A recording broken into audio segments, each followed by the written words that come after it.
bikin bu. Oh ya.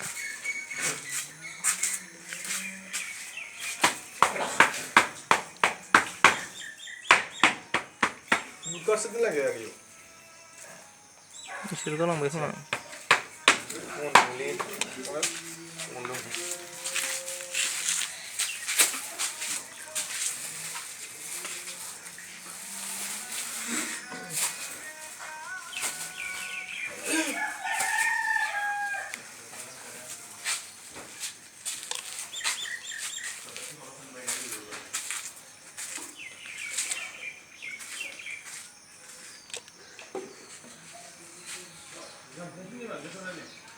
Ang ni.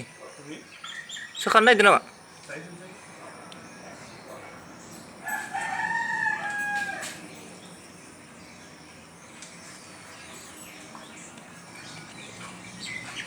Salah,